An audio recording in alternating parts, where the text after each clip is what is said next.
ونستعينه ونستغفره ونؤمن به ونتوكل عليه ونعوذ بالله من شرور أنفسنا ومن سيئات أعمالنا من يهد الله فلا مضل له ومن يضلل فلا هادي له أشهد أن لا إله إلا الله وحده لا شريك له وأشهد أن سيدنا ونبينا ومولانا محمدا عبده ورسوله أرسله ربه بالحق بشيرا ونذيرا وداعيا إلى الله بإذنه وسراجا منيرا صلى الله تعالى عليه وعلى آله وصحبه وبارك وسلم تسليما كثيرا.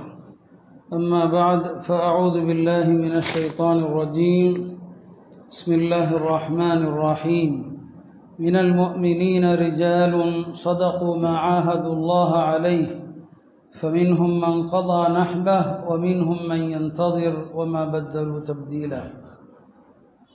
ودعا النبي صلى الله عليه وسلم لإسلام سيدنا عمر فقال: اللهم أعز الإسلام بأحب الرجلين إليك بعمر بن الخطاب أو بعمرو بن هشام فكان أحبهما إلى الله عمر بن الخطاب. கண்ணியத்திற்குரிய அல்லாஹ்வின் நல்லடியார்களே, ஹிஜ்ரி புதிய ஆண்டனுடைய முதல் ஜும்ஆவை நாம் எல்லாம் இங்கு எதிர்கொண்டிருக்கிறோம். ஆஷூராவுடைய நாள், அதை ஒட்டிய பல நிகழ்வுகள் நடந்திருப்பதைப் போல இந்த முஹர்ரம் ஹஜ்ரத் சையதுனா உமர் ரலியல்லாஹு அன்ஹு அவர்களை பற்றியும் நினைவு கூறப்பட வேண்டிய ஒரு மாதம். காரணம் என்னவென்று சொன்னால், உமர் ரலியல்லாஹு அன்ஹு அவர்கள் கடைசி ஆண்டு மரணிக்கிற அந்த கடைசி ஆண்டு ஹஜ் செய்துவிட்டு திரும்பினார்கள். இதில் ஹஜ்ஜினுடைய கடைசி நாட்கள், அது எந்த தேதி என்பது குறித்து சில கருத்து வேறுபாடுகள் உண்டு.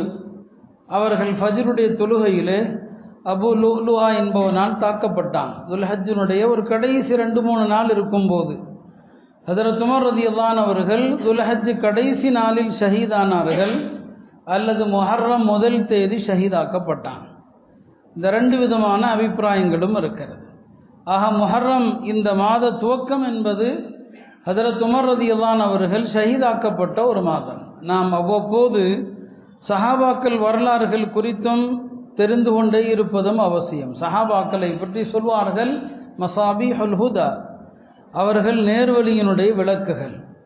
அவர்களுடைய சரித்திரம் நமக்கு பல்வேறு விதமான பாடங்களை பற்றி கற்றுத்தருகிறது. அந்த வகையிலே தான் ஹஜ்ரத் உமர் ரலியல்லாஹு அன்ஹு அவர்கள் குறித்த சில தகவல்களை சொல்ல விரும்புகிறோம்.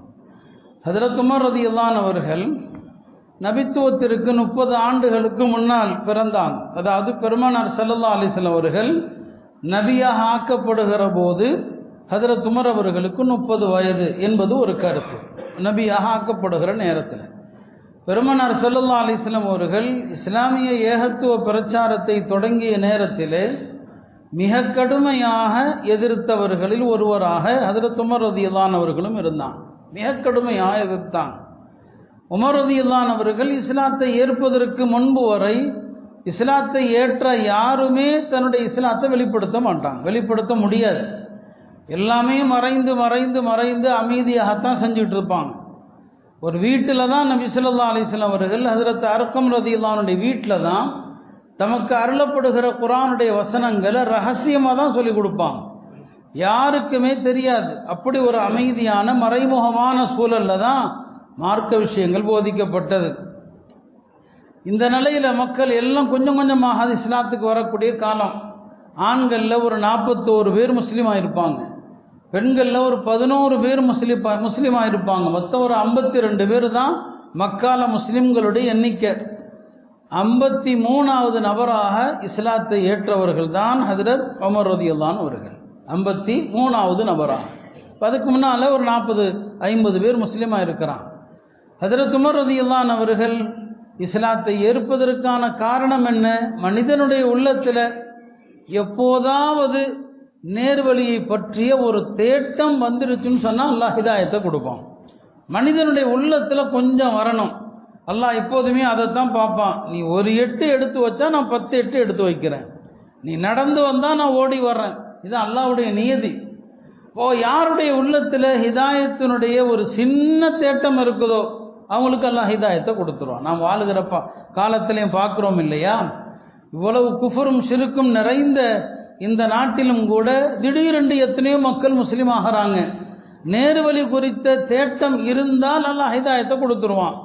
பெரிய பெரிய சாமியார்களுக்கு செயலாளராக இருந்தவர்கள் எல்லாம் இஸ்லாத்தை ஏற்ற வரலாறு இருக்குது. நமக்கு பெயர்கள் தேவையில்லை, அவங்கெல்லாம் முஸ்லீம் ஆகி தாம் இஸ்லாத்தை ஏற்ற தங்களுடைய சுய வரலாறை எழுதியிருக்கிறாங்க.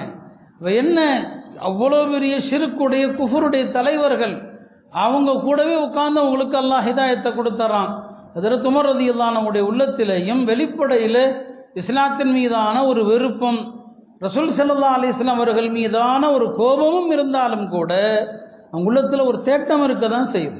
நான் பல முறை சொல்லியிருக்கிறோம், நபி ஸல்லல்லாஹு அலைஹி வஸல்லம் அவர்கள் காபாவில் அவங்க மட்டும்தான் தனியாக வந்து தொழுவாங்க, வேற யாராலையும் முடியாது. ஏன்னா அவங்கள அல்லாஹ் நேரடியாக பாதுகாக்கிறான். ரசூல் ஸல்லல்லாஹு அலைஹி வஸல்லம் அவர்கள் காபாவில் வந்து சூரத்துல் ஹாக்கா ஓதுவாங்க. உமர் ரலியல்லாஹு அவர்கள் இரவு நேரத்தில் அங்கே படுத்திருப்பாங்க, மஸ்ஜிதுல் ஹராமுடைய வளாகத்தில் படுத்திருப்பாங்க. படுத்திருக்கும் போது பெருமானார் ஓதுகிற அந்த சத்தத்தை கேட்குற போது ரசிப்பாங்க. ஆனாலும் தனக்குத்தானே சமாதானம் சொல்லுவாங்க, இல்லை இது ஏதோ ஒரு கவிஞர் சொல்லுகிற வார்த்தைகள் தான். கவிஞர்களுடைய கவிதையில் அழகு இருக்கும், கவிதையில் இனிமை இருக்கும், கவிதை எப்போதுமே தன் பக்கம் எல்லாரையும் இழுக்கும். இது ஒரு கவிதை தான் அப்படின்னு சொல்லி உமர் மனசில் நினைக்கிறாங்க. அவர் வாய் விட்டு சொல்லலை, மனசில் நினைக்கிறாங்க.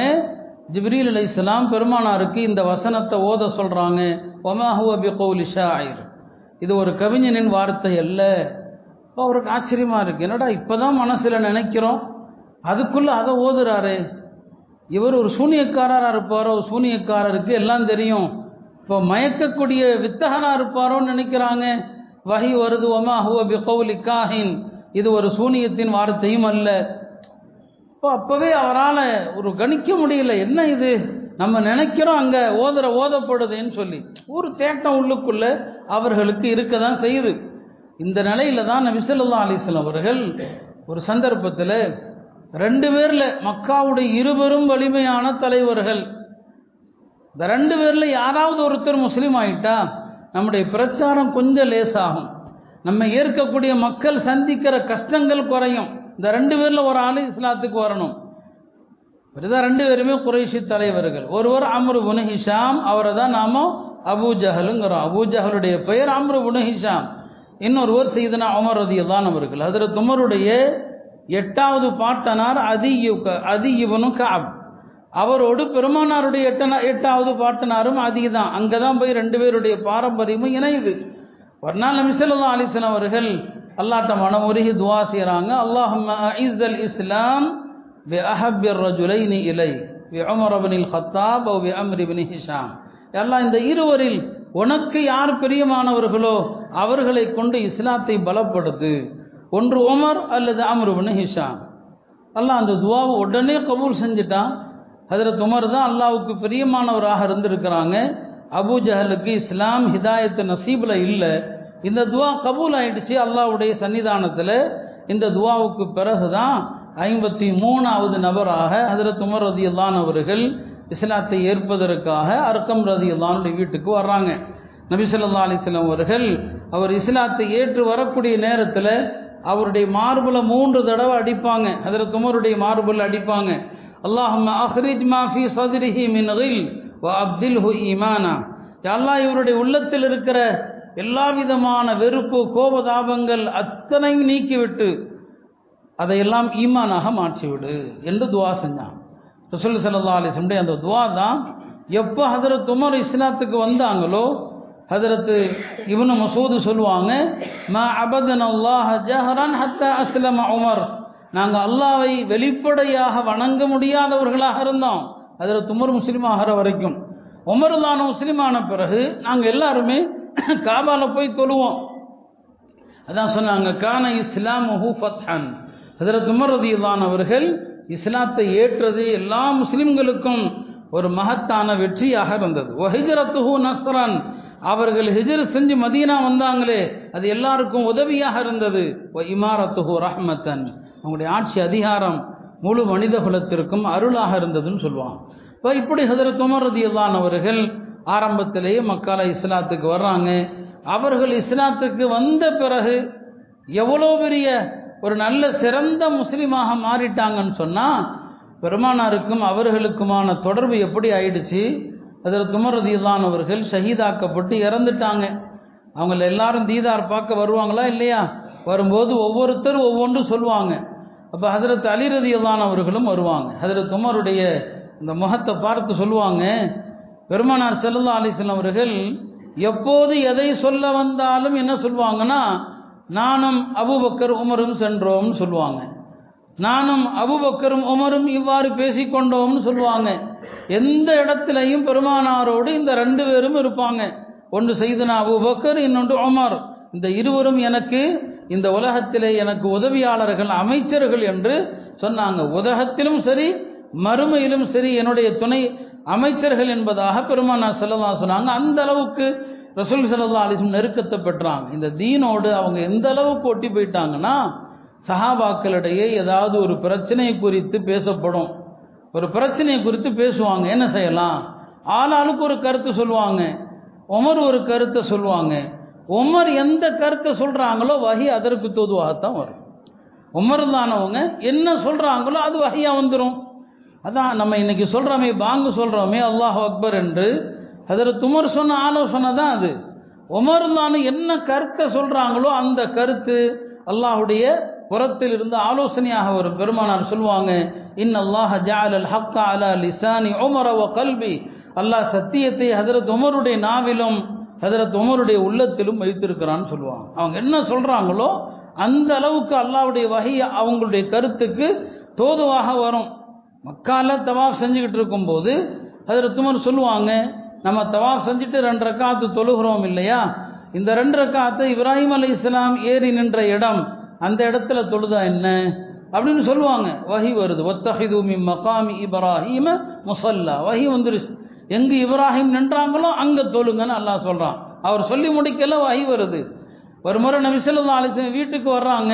ஹஜ்ரத் உமர் ரலியல்லாஹு அவர்கள் சொன்னாங்க, யார சொல்லலாம், உங்கள் வீட்டுக்கு நல்லவன் கெட்டவன் எல்லாரும் வர்றான், உங்கள் பெண்களுக்கெல்லாம் ஹிஜாபு மறை திரை போடட்டும், எல்லாரும் பெண்களுக்கும் ஹிஜாபுடைய உத்தரவு நீங்கள் போட்டா என்னன்னு சொல்லி அல்லாஹ் குர்ஆன்ல ஆயத்தை இறக்குனா, ஃபஸ்அலுஹுன்ன மின் வராஇ ஹிஜாப். பெண்கள் வீட்டில் இருங்க, வெளியே போனால் ஹிஜாபை போடுங்கன்னு சொல்லி மது குறித்து அவங்க தான் அல்லாட்ட எல்லாம் தெளிவான வசனத்தை மது குறித்து இறக்குன்னு கேட்டாங்க, இறங்குச்சு.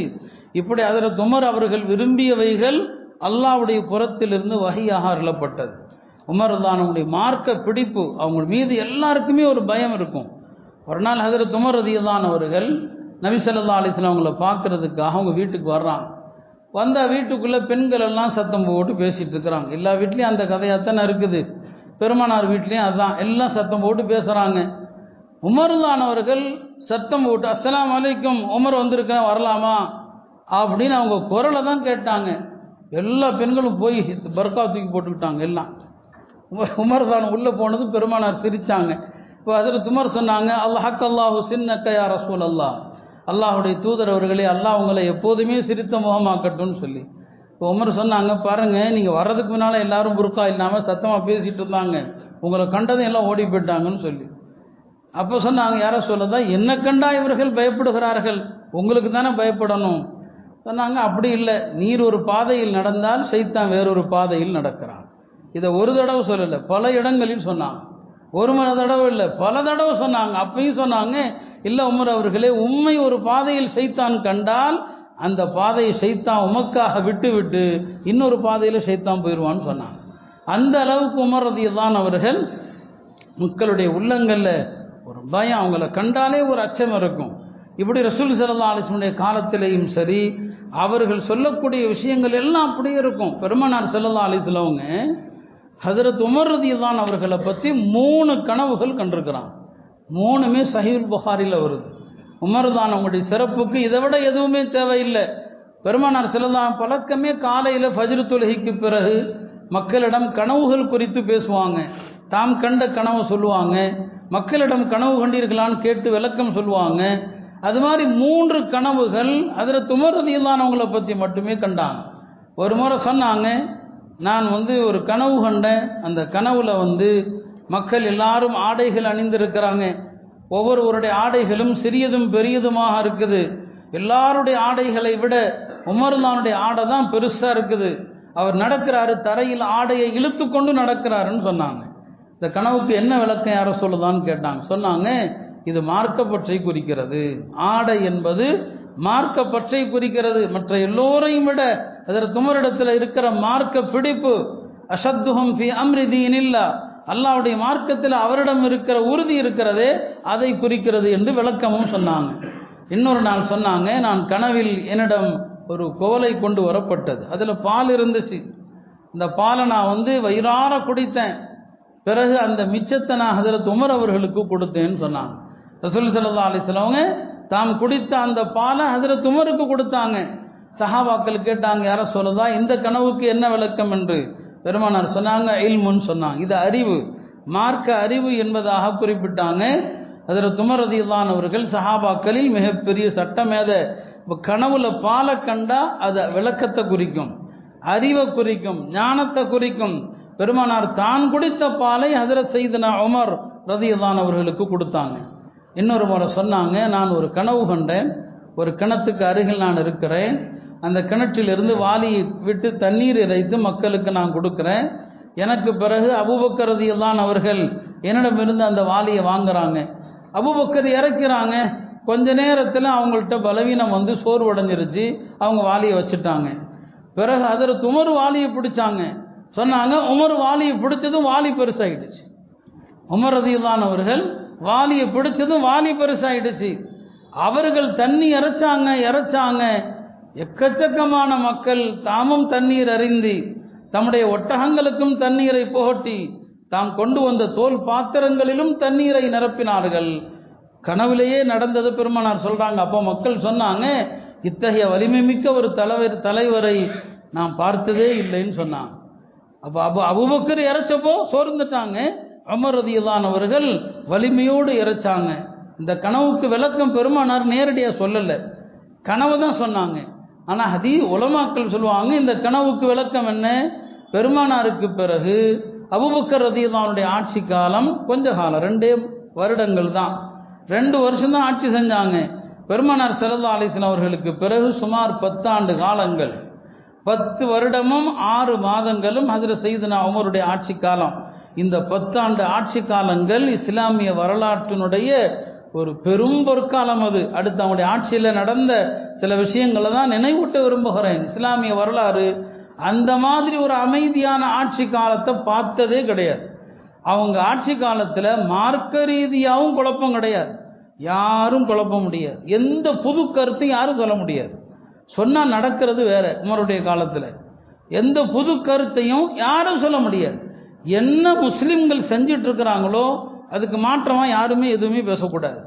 அவங்களுடைய அந்த உறுதியை தான் இந்த கனவு குறிக்கிறது என்பதாக உலமாக்கள் அந்த கனவுக்கு விளக்கம் அளிப்பாங்க. இப்படி ஹஜ்ரத் சையதுனா உமர் இந்த மார்க்கத்திற்கு கிடைத்த ஒரு மிகப்பெரிய பொக்கிஷம். அவங்க சையதுனா உமர் ரலியல்லாஹு அன்ஹு அவர்கள் 2வது ஹலீஃபாவாக தேர்ந்தெடுக்கப்பட்டாங்க. இஸ்லாமிய வரலாற்றில் அமீருல் முஃமினீன் என்ற பட்டம் முதல்ல அவங்க காலத்தில் தான் வருது. அபூபக்கர் ரலியல்லாஹு அன்ஹு அவர்களை மக்கள் அமீருல் முஃமினீன் என்று அழைக்கல, ஹலீஃபத்து ரசூலுல்லாஹி ஸல்லல்லாஹு அலைஹி வஸல்லம், பெருமானாருடைய ஹலீஃபான்னு சொல்லுவாங்க. அவங்களுக்கு பிறகு உமர் தான் வர்றாங்க இல்லையா. உமர் எப்படி அழைக்கிறது? ஆரம்பத்தில் மக்கள் எப்படி கூப்பிட்டு இருந்தாங்கன்னா, ஹலீஃபத்து ரசூலில்லான்னு கூப்பிட்டாங்க. பெருமானாருடைய ஹலீஃபாவுடைய ஹலீஃபா அப்படின்னு சொன்னாங்க. ஒரு நாள் ஹஜ்ரத் உமர் அவர்களே மக்கள் எல்லாம் இருக்கிற சபையில், இப்படி கூப்பிடுறது ரொம்ப கஷ்டமா இருக்குது, பெருமானாருடைய ஹலீஃபாவுடைய ஹலீஃபா, இப்போ அடுத்து இன்னொருத்தர் ஆட்சிக்கு வருவார், இப்படியே ஹலீஃபாங்கிற வார்த்தையை சேர்த்துக்கிட்டே போகணும், வேற ஏதாவது பேர் வைங்க ஆட்சி தலைவருக்குன்னு சொல்லி முகீரத்து இப்னு ஷுஅபா அந்த சபையில் இருந்தாங்க. அவங்க தான் சொன்னாங்க, அந்த அமீருனா வ நஹ்னுல் முஃமினீன், நீங்கள் எங்கள் தலைவராக இருக்கிறீங்க, நாங்கள் மோமின்களாக இருக்கிறோம். இப்போ அந்த அமீருல் முஃமினீன், அப்புறம் நீங்கள் மோமின்களுக்கு அமீர் தானே, அமீருல் முஃமின் வச்சுக்கிட்டா என்ன? என்ன அழகாக இருக்குது, அப்படியே கூப்பிடுங்கன்ட்டான். உமர் தான் அவர்கள் எவ்வளோ அழகான வார்த்தை இது, அமீருல் முஃமினீன். அன்று முதல் தான் ஆட்சியாளர்களுக்கு அமீருல் முஃமினீன் என்கிற இந்த பட்டம் என்ன செய்தது வந்தது. ஹஜ்ரத் அபூபக்கர் ரலியல்லாஹு அன்ஹு அவர்கள் அவங்க ஆட்சியாளராக தேர்ந்தெடுக்கப்பட்ட ஒரு அழகான வரலாறு. பெருமானார் ஸல்லல்லாஹு அலைஹி வஸல்லம் இறந்த பிறகு எப்படி ஆட்சி பொறுப்புக்கு வர்றாங்க, அது ஒரு நீண்ட வரலாறு. ஹஜ்ரத் அபூபக்கர் 2 ஆண்டு காலங்கள் அவங்க ஆட்சி செய்கிறாங்க. அவங்க காலத்தில் சில குழப்பங்கள் தலை தூக்குது. அந்த குழப்பங்களை எல்லாம் இரும்பு கரம் கொண்டு ஒடுக்குறாங்க. ஹஜ்ரத் அபூபக்கர் ரலியல்லாஹு அன்ஹு அவர்கள் தம்முடைய 2 ஆண்டு காலங்களில் என்னதான் அழகான ஆட்சி செஞ்சாங்க, சிறப்பான ஆட்சி செஞ்சாங்க, ஆனால் பெருமானார் மீதுள்ள கவலை அவங்களுக்கு இருந்துக்கிட்டே இருந்துச்சு. பெருமானார் மீதுள்ள அன்பு இருந்துக்கிட்டே இருந்துச்சு. ஏன்னா அவங்க 2 பேருக்கும் மத்தியில் உள்ள உறவு என்பது சாதாரண வார்த்தைகளால் வர்ணிக்கவே முடியாது.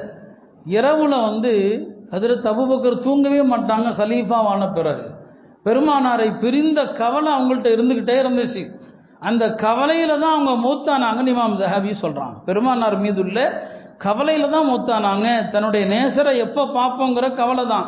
2 வருடங்கள் சில மாதங்கள் அவங்க ஆட்சி செஞ்சாங்க. ஹிஜ்ரி 13ஆம் ஆண்டு ஜுமாதல் ஊலால ஹஜ்ரத் அபூபக்கர் ரலியல்லாஹு அன்ஹு அவர்கள் இறப்பை தருகிற நேரத்தில் அடுத்த ஹலீஃபா குறித்து கவலைப்படுறாங்க. ஏன்னா முஸ்லிம்களுக்கு ஒரு சிறந்த ஆட்சி தலைவர் இல்லைன்னு சொன்னால் எல்லாம் செதறி போயிடும். ஒரு சிறந்த ஆட்சியாளரை செய்யணும். பல பேரை நியமிக்கிறது குறித்து ஆலோசனை பண்ணுறாங்க, யாரெல்லாம் நியமிக்கலான்னு சொல்லி. கடைசியில் அவங்க மனசில் பட்டது, இதற்கு ஹஜ்ரத் உமர் தான் தகுதியானவர், அவங்கள தான் நியமிக்கணும்னு சொல்கிறாங்க. அவங்க நினைக்கிறாங்க. இதை குறித்து தான் இப்னு மஸ்ஊத் அடிக்கடி சொல்லுவாங்க, மனித கணிப்புகள் இருக்கு இல்லையா, இந்த கணிப்புகள் விஷயத்தில் எத்தனையோ கணிப்புகள் சரியாகலாம், எத்தனையோ கணிப்புகள் தவறாகலாம். உலகத்திலேயே 3 மனிதர்கள், அவர்கள் 3 நபர்களை பற்றிய கணிப்பு மிகச்சரியாக இருந்ததுமா. உலகத்தில் 3 மனிதர்கள் 3 பேரை பற்றி கணித்த கணிப்பு மிகச்சரியான கணிப்புன்னு சொல்லுவாங்க. முதலாவது யாருடைய கணிப்பு? எகிப்து நகரத்தினுடைய அமைச்சர். அவர் யூசுப் அலைஹிஸ்ஸலாமை சந்தையில் அடிமையாக வாங்கி தன்னுடைய மனைவி இடத்துல கொண்டு கொடுத்து ஒப்படைக்கும் போது சொல்லுவார், இது அடிமை நினைக்காத, அக்ரிமி மஸ்வா, அடிமை நினைச்சிடாத இவரை. அவர் மனசில் தெரியுது, ஏன்னா அவர் நபித்துவ வாரிசு இல்லையா, அந்த சிறப்பு எப்படி தெரியாமல் இருக்கும். தன் மனைவி இடத்துல சொல்லுவார், அடிமையாக வாங்கிட்டு வந்திருக்கிறேன், மற்ற அடிமைகளை நடத்துற மாதிரி நடத்தாத, அக்ரிமி மஸ்வா, இவரை கண்ணியமாக வைத்துக்கள், அசா ஐயம்ஃபானா, இவர் நமக்கு பிரயோஜனம் உள்ளவராக ஆகலாம். அப்போ சொல்லுவாங்க இப்னு மஸ்ஊத், அவருடைய கணிப்பு சரியாக இருந்தது. அந்த எகிப்து நகரத்திற்கு பிரயோஜனம் உள்ள மன்னராக பிற்காலத்தில் யார் மாறினாங்க? யூசுப் அலைஹிஸ்ஸலாம். 2வது யாரு? ஹஜ்ரத் மூசா அலைஹிஸ்ஸலாம் உதவி செய்தாங்க இல்லையா, அந்த மதியன் நகரத்துக்கு போன நேரத்தில் 2 பெண்களுக்கு தண்ணி பிடிச்சி கொடுப்பாங்க. அந்த தண்ணி பிடிச்சி எந்த பெண்களுக்கு கொடுத்தாங்களோ அதில் ஒரு பெண்மணி தன்னுடைய தந்தை இடத்துல சொல்லுவாங்க, ஏதோ எங்களுக்கு தண்ணி பிடிச்சி கொடுத்தார் இல்லையா, அவரை நீங்கள் வேலைக்கு வச்சுக்குங்க. ஏன்னா நாங்கள் பார்த்தவர்களில் அவரை போன்று வலிமையானவரையும் பார்க்கவில்லை, அவரை போன்ற நேர்மையானவரையும் பார்க்கவில்லை. அல் கவியுல் அமீன். இது அந்த பெண்மணி யாரை பற்றி சொல்கிறாங்க? மூசா அலைஹிஸ்ஸலாம் பற்றி. இப்னு மஸ்ஊத் சொல்லுவாங்க, அந்த பெண்ணுடைய கணிப்பு கரெக்டாக இருந்துச்சு. 3வது ஹஜ்ரத் அபூபக்கரை பற்றி சொல்லுவாங்க. அபூபக்கர் ரலியல்லாஹு அன்ஹு அவர்கள் தான் இறக்கும்போது அடுத்த ஹலீஃபாவாக ஆவதற்கு ஹஜ்ரத் சையதுனா உமர் தான் தகுதி என்று நியமித்தாங்க. அந்த நியமனம் முழுக்க முழுக்க சரியாக இருந்தது. உமரை விட அபூபக்கருக்கு பிறகு அந்த இடத்தை நிரப்ப யாருமே கிடையாது. ஹஜ்ரத் இப்னு மஸ்ஊத் ரலியல்லாஹு அன்ஹு அவங்க அடிக்கடி சொல்லுவாங்க, இதா துக்கிர உமர் துக்கிரல் அத்ல், உமர் ரலியல்லாஹு அன்ஹு அவர்கள் நினைவு கூறப்பட்டா கூடவே நீங்கள் அதில் நேர்மையை பற்றி நீங்கள் நினைவு கூறணும்னு சொல்லி. உமர்லானுடைய ஆட்சி என்பது உலக வரலாற்றில் இனி யாரும் அப்படி ஒரு ஆட்சியை தரவே முடியாது. அந்த மாதிரி ஒரு ஆட்சி இந்த உலகத்தில் அவங்க கொடுத்தாங்க. இன்னைக்கு சிறிய பதவியோ பெரிய பதவியோ எந்த பதவிக்கு வந்தாலும் தன்னுடைய குடும்பத்தை முன்னுரிமை கொடுக்குறான். அதானே இன்றைய அரசியல். தன்னுடைய குடும்பம் தான். தன்னுடைய குடும்பத்தில் அரசாங்கத்தின் வாட கூட இருக்கக்கூடாதுன்னு நினச்ச ஒரே மன்னர் அவங்க தான், ஹஜ்ரத் சையதுனா உமர் தான். ஒரு நாள் மதீனால எங்கேயோ போயிட்டு இருக்கிறாங்க, ஒரு ஒட்டகம் பார்க்குறாங்க, நல்ல கொளுத்த ஒட்டகம். யாருடைய ஒட்டகம்னு கேட்டாங்க. உங்கள் மகன் அப்துல்லாஹ் இப்னு உமருடைய ஒட்டகம்னு சொல்லி. என் மகனா கூப்பிட்டாங்க. என்னப்பா இவ்வளவு கொளுத்த ஒட்டகம் உனக்கு ஏது? அவர் விளக்கம்லாம் சொல்கிறார். என் காசு கொடுத்து தான் நான் வாங்கினேன், நான் மேய வச்சு கொளுக்க வச்சுருக்கிறேன், விற்றா நல்ல காசு வரும்னு சொல்லி.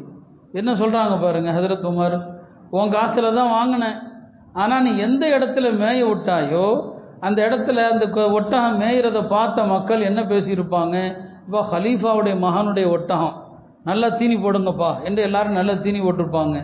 இன்னொரு கூட்டம் ஹலீஃபாவுடைய மகனப்பா, அவருடைய ஒட்டகத்துக்கு நல்ல தண்ணி ஓட்டுங்க என்று என் பேரை சொல்லி எல்லாரும் என்ன பண்ணியிருப்பாங்க, இந்த ஒட்டகத்துக்கு நல்ல தீனியும் நல்ல தண்ணியும் கொடுத்துருப்பாங்க. அது கூட உனக்கு ஹலால் கிடையாது. அதனால் இந்த ஒட்டகத்தை விற்று நீ போட்ட முதல் என்னவோ அதை நீ வச்சுக்க, அதிகமான காசு எவ்வளோ வந்துச்சோ அதை பைத்துல் மாலில் சேர்த்துரு. இதுதான் செய்தனா உமருடைய வாழ்க்கை.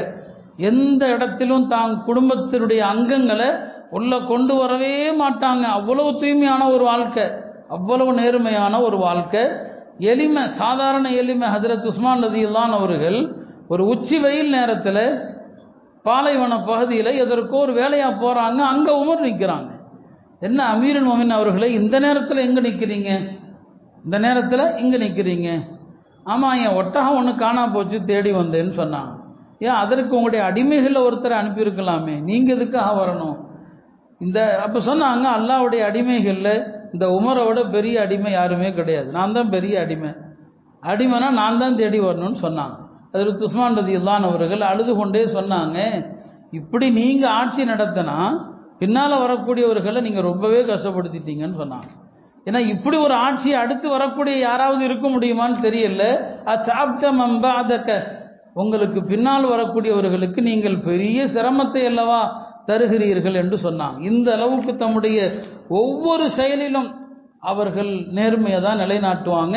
தன்னுடைய மோதிரத்தில் அவர்கள் எழுதி வைத்திருந்த வார்த்தை என்னன்னு சொன்னால், கஃபா பில் மௌத்தி வாஇதன், ஒரு மனிதனுக்கு அறிவுரை செய்வதற்கு மரணமே போதும், மரணத்தை எண்ணுவது, மரணத்தை சிந்திப்பது அது போதும்னு சொன்னான். இந்த உம்மத்தில் இல்ஹாம், அதாவது அல்லாஹ்வுடைய புறத்தில் இருந்து சில நல்ல எண்ணங்கள் உதிக்க செய்யப்படுகிற நபர்கள் பெருமானார் சொல்லுவாங்க, ஒவ்வொரு உம்மத்திலும் இருந்தாங்க. அவங்களுக்கு பேர் முஹத்தஸ். என்னுடைய உம்மத்தில் அப்படி ஒருத்தர் இருக்கிறாருன்னா அது ஹஜ்ரத் உமர் தான் சொல்லுவாங்க. உமர் தானுடைய என்ன அவங்க மனசில் என்ன உதிக்குதோ அது எல்லாமே சரியாகத்தான் இருக்கும். ஹஜ்ரத் உமருடைய காலத்தில் தான் ஒரு இஸ்லாமிய அரசுக்கான நிர்வாக அமைப்புகள் எல்லாமே வந்தது. மார்க்க ரீதியாகவும் சரி, எல்லா விஷயத்திலுமே உமர் ரலியல்லாஹு அவர்கள் கொண்டு வந்தாங்க பல அழகான நடைமுறைகள். ரமதானில் நாம் ஜமாத்தா தொழுகிறோம், தராவீஹுடைய தொழுகை ஹஜ்ரத் உமர் ரலியல்லாஹு அவங்க தான் கொண்டு வந்தாங்க. உமர் ரலியல்லாஹுடைய காலத்தில் தான் 20 ரக்காத்துகள் என்று முடிவு செய்யப்பட்டு நடைமுறைக்கு வந்தது. 14 நூற்றாண்டுகளாக இந்த உம்மத்தில் 20 ரக்காத்து தான் தொழுதுட்டு வந்தாங்க. அது பற்றி ஒரு தனி கிதாபே இருக்குது. மஸ்ஜிதுல் ஹராமில், மஸ்ஜிதுல் நபவியில் செய்தனா உமருடைய காலத்திலிருந்து யார் யார் தொழு வச்சாங்க, எத்தனை ரக்காத் தொழு வைக்கப்பட்டது, 20 ரக்காத்து தான். பெரிய கைசேதம். இன்றைய சவுதி அரசாங்கம் அவர்கள் செய்திருக்கிற பெரிய மோசடி, நிறைய தவறுகளில் ஒன்று என்ன, இந்த 20 ரக்காத்தை இப்போ 10 சுருக்கிட்டாங்க. 2 ஆண்டுகளுக்கு முன்னால் கொரோனாவை காரணம் காட்டி சுருக்குனாங்க. அப்போவே நான் சொன்னேன், இது அவர்களுடைய பழைய என்னங்க நீண்ட ஆழத்திட்டம், இதை பயன்படுத்தி தொடர்ந்து 10 ஆக்குவாங்க. அதே மாதிரி ஆக்கிட்டாங்க. 20 ரக்காத்துடைய அந்த இனிமையை இந்த அரசாங்கம் இப்போ கெடுத்து வச்சிருக்கிறாங்க. இது உமர் ரலியல்லாஹு காலத்திலிருந்து பின்பற்றப்பட்டு வந்த சுன்னத்து. அப்போ பல விஷயங்கள் ஹஜ்ரத் உமர் ரலியல்லாஹு அவர்களுடைய நடைமுறையாக இருந்தது. ஹஜ்ரத் உமர் அவர்கள் மார்க்கத்தில் எவ்வளோ உறுதியாக இருப்பாங்கன்னு சொன்னால், பெருமானாருடைய ஹதீஸுகள் இருக்கு இல்லையா, நம்ம கால ரசூலுல்லான்னு சொல்கிறோம். பெருமானார் சொன்னாங்க, பெருமானார் செஞ்சாங்க. பெருமானாருடைய ஹதீஸுகள் எந்த ஒன்றையுமே ஹஜ்ரத் உமருடைய காலத்தில் யாரும் லேசாக சொல்லிட முடியாது. அப்படி சொன்னால் இந்த ஹதீஸை நபி ஸல்லல்லாஹு அலைஹி வஸல்லம் அவங்க தான் சொன்னாங்க அப்படின்னு சொல்லி உறுதியாக சொல்லணும், உறுதிப்படுத்தணும் அதை. ஏன்னா யாரும் பெருமானார் மேலே எதையும் இட்டுக்கட்டி விடக்கூடாது. உமர் ரொம்ப கண்காணிப்பாக இருப்பாங்க. ஒரு நாள் ஹஜ்ரத் உமர் ரலியல்லாஹு அவர்கள் அபு மூசா ஷாரிங்கிற ஒரு சஹாபியை தன்னை பார்க்க வருமாறு சொல்கிறாங்க. கூப்பிட்டு அனுப்புறதே யார் தான், உமர் ரலியல்லாஹு அவங்க தான். அவரை வர சொல்லுங்கன்னு சொல்கிறாங்க. அபு மூசா ஷாரி வர்றாங்க. யார் வீட்டுக்கு? உமர் ரலியல்லாஹு வீட்டுக்கு. வெளியில் நிற்கிறாங்க. ஒரு வீட்டுக்கு வந்தால் அனுமதி கேட்கணும். அவரும் அனுமதி கேட்குறாரு. அபு மூசா வந்திருக்கிறேன், உள்ளே வர அனுமதி கேட்குறேன். உள்ளே இருந்து பதில் வரல. அப்போ 2வது முறையாக சொல்கிறார், நான் அபு மூசா வந்திருக்கிறேன், உள்ளே வர அனுமதி கேட்குறேன், பதில் வரல. 3வது முறையும் கேட்குறாரு, பதில் வரல. திரும்பிட்டார். உமர் ரலியல்லாஹு உள்ளே ஏதோ வேலையாக இருந்திருக்கிறாங்க. கொஞ்ச நேரம் கழித்து, எங்கே அபு மூசா வந்தார், எங்கே போயிட்டாருன்ட்டு, இல்லை அவர் போயிட்டாருன்னு சொல்லி போய் கூட்டுவாங்க. திரும்பி வந்தாங்க. ஏன்பா நீ போயிட்டேன்னு சொல்லி. ஆமாம், 3 தடவை அனுமதி கேட்டேன், பதில் வரல. பெருமானார் ஸல்லல்லாஹு அலைஹி வஸல்லம் சொன்னாங்க, இதஸ்தஅதன அஹதுக்கும் ஸலாஸன் ஃபலம் யூதன் லஹு ஃபல்யர்ஜி, உங்களில் யாராவது ஒரு வீட்டுக்கு வந்து 3 தடவை அனுமதி கேட்டு பதில் வரலன்னா திரும்பி வரட்டும். 10 தடவை காலிங் பெல் அடிக்கக்கூடாது, 3 தடவை தான் அடிக்கணும். ஒரு ஆளை கூப்பிட்றோம் ஃபோனில் 3 தடவை மிஸ்டு கால் கொடுக்கலாம், 4வது தடவை கொடுக்கக்கூடாது. இதான் மார்க்கம். ஆனால் நாம் அப்படி இல்லை. அப்படி என்ன எடுக்காமல் இருக்கிறது, அடிச்சுக்கிட்டே 10 கால் கொடு, இது மார்க்கம் இல்லை. அது ஒரு அனுமதி தானே. சரி எடுக்கலை, ஏதோ வேலையாக இருந்திருப்பார், பார்த்து கூப்பிடட்டும். ஒரு வீட்டுக்கு போனால் 3 தடவை தட்டலாம், 4வது தடவை தட்ட அனுமதி இல்லை. அபு மூசா சொன்னாங்க 3 தடவை அனுமதி கேட்டேன், தரல, திரும்பிட்டேன். பெருமானார் அப்படி தானே சொன்னாங்கன்னு சொல்லி பிடிச்சிட்டாங்க உமர். பெருமானார் அப்படி சொன்னாங்களா? 3 தடவை அனுமதி கேட்டு அனுமதி கிடைக்கவில்லையானால் திரும்பி சென்று விடுங்கள் அப்படின்னு நபி சொன்னாங்களா? ஆமாம் சொன்னாங்க. அப்படின்னா இந்த ஹதீஸை வேற யாராவது தோழர்கள் கேட்டிருக்கிறாங்களா? யாரையாவது கூட்டுவாங்க, இதுக்கு ஆதாரத்தை கொண்டு வாங்க, இல்லைன்னா உண்மை தண்டிப்பேன்னு சொன்னாங்க. அபு மூசா அஷ்அரி பதறி போயிட்டான். கூப்பிட விட்டதே உமர் தான், வந்தது அனுமதி கேட்டு கிடைக்கலன்னு திரும்பி வந்துட்டார். இப்போ மஸ்ஜித் நபிக்கு ஓடி வர்றாரு, பதற்றத்தில் வர்றார். அங்கே சஹாபா கூட ஒரு குழு உட்கார்ந்துருக்கிறாங்க. உபை இப்னு கஅப் இருக்கிறாங்க, அபு சயீதுல் குத்ரி இருக்கிறாங்க. வந்து பதற்றத்தில் சொல்கிறாங்க, உமர் தான் கூப்பிட விட்டாங்க, போனேன், 3 தடவை அனுமதி கேட்டேன், திரும்பிட்டேன். ஏன் திரும்பினீங்கன்னு கேட்டார். இல்லை 3 தடவை அனுமதி கேட்டு கிடைக்கலன்னா திரும்பிடுங்கன்னு சொல்லப்பட்டது, திரும்பினேன். இப்போ அதுக்கு ஆதாரத்தை கேட்குறாருன்னு. அந்த சபையில் எல்லாரும் சிரித்தாங்க, கொல்லுன்னு சிரித்தாங்க. என்ன இது உமர் இதுக்கெல்லாம் ஆதாரம் கேட்குறாரா? இந்த ஹதீஸு ஒரு சின்ன பையனுக்கு கூட தெரியும், உமருக்கு தெரியாமல் போச்சா? சரி, உபை இப்னு கஅப் சொல்லுவாங்க, அபு சயீதுல் குத்ரியை பார்த்து நீங்கள் தான் கூட்டத்தில் சின்ன ஆள், நீங்கள் போய் சொல்லுங்கள், பின்னால் நான் வர்றேன்னு சொன்னாங்க. அப்போ அபு சயீதுல் குத்ரி போய் சொல்லுவாங்க, என்ன இந்த ஹதீஸுக்கு போய் ஆதாரம் கேட்டிங்களாமே, இந்த பெருமானார் சொன்னாங்க. பின்னால் உபை இப்னு கஅப் வந்துடுவாங்க, அவங்க ஹஜ்ரத் உமரையே மிரட்டுவாங்க. என்ன பெருமானாருடைய தோழர்கள் மீதே சந்தேகப்படுறீங்களா நீங்கள்? அவர் ஒரு ஹதீஸை சொன்னால் ஏற்றுக்க மாட்டீங்களா, அதுக்கு ஆதாரம் கேட்குறீங்களான்னு சொல்லி உமர் அவங்களையே மிரட்டுவாங்க. அப்போ ஹஜ்ரத் உமர் சொல்லுவாங்க, நான் நபித்தோழர்கள் மீது நான் சந்தேகப்படலை, பெருமானார் சொன்னதாக ஆளாளுக்கு இஷ்டத்துக்கு இல்லாததையெல்லாம் புணங்கிடக்கூடாது, பெருமானாருடைய ஹதீஸை சொல்வதில் கவனம் வேண்டும், பெருமானார் மீது யாரும் எதையும் இட்டு கட்டிடக்கூடாது, அதுக்காக தான் நான் அவ்வாறு செய்தேன்னு சொல்லுவாங்க. இப்போ ஹஜ்ரத் உமருடைய காலத்தில் எல்லா விஷயத்திலும் கட்டுப்பாடு, எல்லாருடைய உணர்வையும் மதிப்பாங்க. இரவுல வலம் வருகிற போது கணவனை பிரிந்த ஒரு பெண்ணுடைய பாட்டை கேட்குறாங்க. அந்த அம்மா தன் கணவர் வெளியில் போயிருக்கிறார், பல மாதங்கள் ஆச்சு, கணவனுடனான தாம்பத்திய உறவில்லாததை அந்த பெண்மணி கவிதையில் புலம்புறத உமர் கேட்டாங்க. உடனே வர்றாங்க, ஒரு பெண்ணால் கணவனை பிரிந்து எவ்வளோ காலம் பொறுத்திருக்க முடியும்னு கேட்டாங்க. அப்போ பெண்கள்லாம் சொன்னாங்க 4 மாதம் பொறுத்திருக்க முடியும். அப்போ சட்டமே போட்டாங்க, நீங்கள் இஸ்லாமிய படையில் இராணுவத்தில் செல்லக்கூடியவர்கள் 4 மாதத்துக்கு அவங்களுக்கு ஒரு தடவை விடுப்பளிக்கப்படும், 4 மாதம் ஆகிட்டால் ஊருக்கு வந்துடணும். எல்லாருடைய உணர்வுகளை மதித்து நடக்கக்கூடிய ஒரு நேர்மையான மனிதராக ஹஜ்ரத் சய்யிதுனா உமர் ரலியல்லாஹு அன்ஹு அவர்கள் தம்முடைய ஆட்சி காலம் முழுவதும் அப்படி தான் ஆட்சி செஞ்சாங்க. ஹஜ்ரத் உமர் அவர்கள் 10 வருடம் ஆட்சி செஞ்சாங்க. ஒவ்வொரு வருஷமும் ஹலீஃபாக்கள் ஹஜ்ஜுக்கு போயிடுவாங்க, அது அந்த காலத்தினுடைய பழக்கம். உமர் ரலியல்லாஹு அன்ஹு அவர்கள் ஹிஜ்ரி 23ஆம் ஆண்டு ஹஜ்ஜுக்கு போகிறாங்க, அதான் அவங்களுடைய கடைசி ஹஜ்ஜு. அந்த ஹஜ்ஜு முடிந்து திரும்பி வருகிற வழியில் அபுத்தஹங்கிற ஒரு இடம், அந்த இடத்துல அப்படியே கொஞ்ச நேரம் உட்கார்றாங்க, சோர்ந்து உட்கார்றாங்க. அவங்க மனசில் என்ன வந்துச்சோ தெரியல.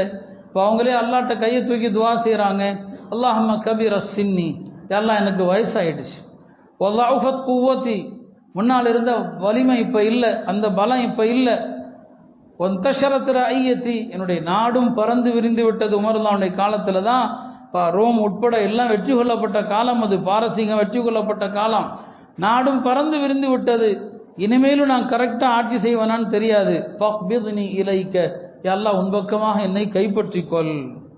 இல்லையா, மௌத்தை கேட்குறாங்க, எல்லாம் கைப்பற்றிக்கொள். என்ன மௌத்தை அப்படி கேட்கலாமா? 2 விதமான கருத்துக்கள் இருக்குது. நல்லவர்களில் சிலர், மரணத்தை கேட்டவர்களும் இருக்கிறாங்க. எல்லாம் என்ன கைப்பற்றிக்கொள். இந்த துவா எப்போ செய்கிறாங்க? ஹஜ்ஜு முடிஞ்சு வரும்போது துல்ஹஜ்ஜில் செய்கிறாங்க. இல்லையா, துவா செஞ்ச சில நாட்கள் தான், சில வாரங்கள் அல்ல, சில நாட்கள், 10 நாளில் அடுத்து மொத்தாயிட்டாங்க. இந்த துவா செஞ்சுட்டு மதீனாவுக்கு வர்றாங்க. மதீனா வந்த பிறகு அவர்கள் ஒரு வழியாக போயிட்டு இருக்கும்போது அங்கே முகீரத் இப்னு ஷுஅபாவுடைய அடிமை அபூ லுஆங்கிற ஒரு அடிமை, அந்த அடிமையை பார்க்குறாங்க. அவர் ஒரு திறமையான ஆள். இப்போ ஹஜ்ரத் உமர் ரலியல்லாஹு அன்ஹு அவர்கள் தனக்கு ஒரு திருகை செஞ்சு கேட்குறாங்க, தர முடியுமாப்பான்னு கேட்குறாங்க. இப்போ அந்த ஆள் சொன்னால் செஞ்சு தர்றேன், என்னுடைய எஜமான் என்னிடத்தில் ரொம்ப கூலி கேட்குறாரு, தினசரி நான் இவ்வளோ சம்பாதிச்சு கொடுக்கணுங்கிறாரு, நீங்கள் பேசி குறைக்கணும்னு சொல்லி. உமர் சொன்னாங்க, உனக்கு தான் திறமை இருக்கப்பா, வருமானம் இருக்குது அப்படின்ட்டு சும்மா ஒரு வார்த்தை சொல்லிட்டாங்க, அவ்வளோதான், வேற ஒன்றும் சொல்லலை. அவனுக்கு அது கோபமாக போச்சு, இவர் என்ன இப்படி சொல்கிறாருன்னு சொல்லி. அவன் ஒரு பாரசீக அடிமை, அவன் ஒரு மஜூசி, நெருப்பு வணங்கி அதில் துமரை கொல்ல வேண்டும் என்று திட்டமிட்டான். அவ்வளோதான். இது ஹஜ்ஜை முடிச்சுட்டு திரும்பி வந்து இந்த நிகழ்வு நடக்குது. ஒரு நாள் காலையில் ஃபஜ்ருடைய தொழுகையில் ஹஜ்ரத் உமர் ரலியல்லாஹு அன்ஹு அவர்கள் வரும்போதே எழுப்பிக்கிட்டே தான் வருவாங்க, மக்களை எல்லாத்தையும் சத்தம் கொடுத்துக்கிட்டே தான் வருவாங்க. காலையில் வரும்போது அவனுடைய பழக்கம் அதுதான்.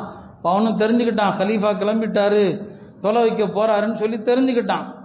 இப்போ ஹஜ்ரத் உமர் ரலியல்லாஹு அன்ஹு அவர்கள் தக்பீர் கட்டுறாங்க.